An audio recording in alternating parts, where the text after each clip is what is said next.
Hey everybody, I wanted to share with you guys what it was like to build this sim racing cockpit from scratch. I really wanted to learn how to do some TIG welding from my dad. He's been welding for like 40 years, and it's a skill that I just really wanted to learn, and this was just a really good excuse to build something kind of fun and definitely learn a skill and be able to spend some good time out in the garage.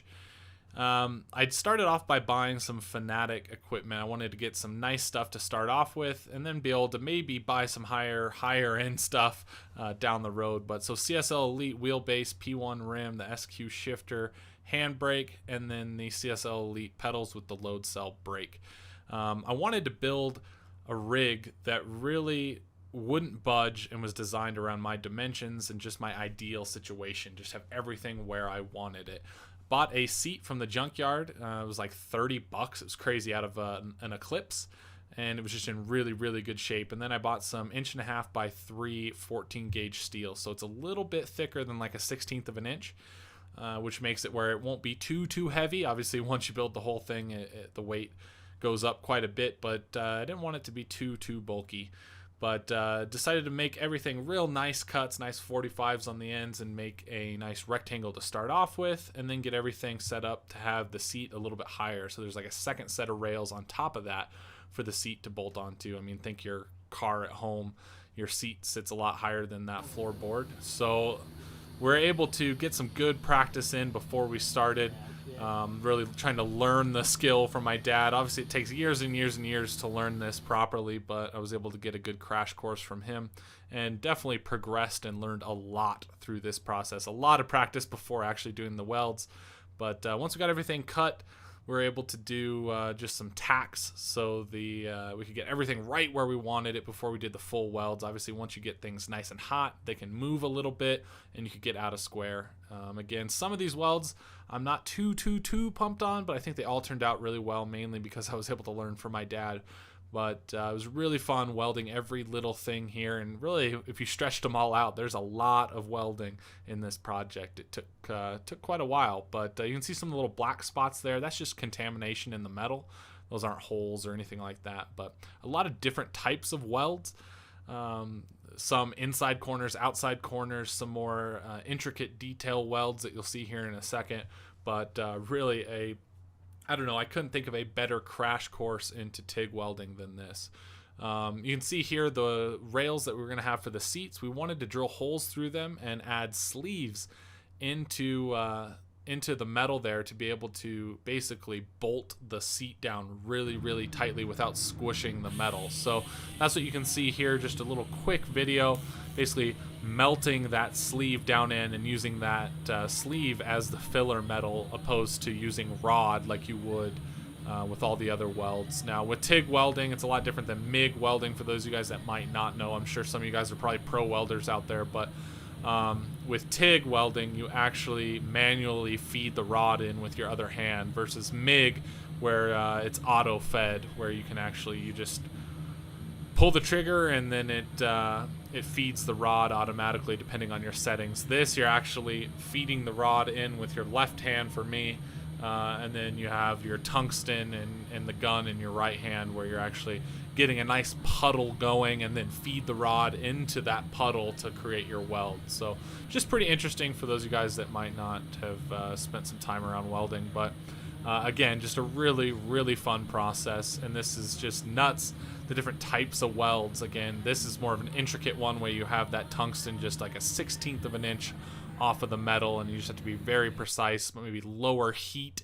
Other ones we had to do high heat and dump a lot of rod in there to fill a corner. So another one we ended up doing here is putting caps on the ends of the rails for the seat, just so there weren't like an unfinished open end. And those are really fun to weld on there as well. Again, kind of a smaller detail weld versus dumping a lot of rod into things. So again, you can see those sleeves, be able to bolt that sucker down. And we did the same thing. We added sleeves in for the top rail, where the actually wheelbase and the steering wheel bolt together as well, so you can bolt that sucker down. Obviously started taking some measurements for the foot pedals. I don't have too many pictures, but keep in mind this plate for the foot pedals, it's what we welded in angle iron on the sides, and then put that plate on top. And the plate for the pedals and the shifter and handbrake, those are all stainless steel, so it's a kind of higher end, won't rust, and we do a pretty cool finish on it at the end. For this main big loop for the steering wheel to bolt to, we had to notch out our angles. Obviously, we had to take all these nice measurements to get it right where I wanted, and it's at an angle, so it looks cool, but also you can get in and out of it a little bit easier. And yeah, kind of cutting out the plate and getting that all set up for the steering wheel to bolt to. But you can see I actually had to notch out that angled piece just so you could have the nice finished look right there. You can see there's the cut I'm talking about in particular, so that top bar just sits in there really nicely without an unfinished look. Again, caps on the end of that. We have a sleeve in there so it can bolt down tightly, and then the plates, trying to get those all drilled and nice and set up, and kind of grinding the edges, sanding it down so it's just nice and perfect and smooth. A little bit of toast. But it was just really, really fun to design this from scratch and build something that really isn't available on the market. And again, just spending some good time in the garage. Just trying to get all of the plates situated, kind of the finer details, and just finishing up the welds for that main loop is what we're calling it, for the steering wheel base and all of that. Just getting it all on there. Obviously, you start by tacking them, and then you get everything in the perfect angle and make sure everything's square before you do the final welds. You can see, again, adding caps on the ends of parts, so it's just not that unfinished look. Those welds are really, really fun. And then came trying to build the arm that sticks out for the shifter and the handbrake, and that's what those caps were on the ends of that. Again, stainless plates, and trying to get, we got the shifter right where I wanted it, and then we decided to try to design and figure out exactly how we wanted to get that handbrake there, and really where to have that so it was a nice perfect reach. Again, kind of designed around my preferences from cars I've been in the past, race cars and whatnot.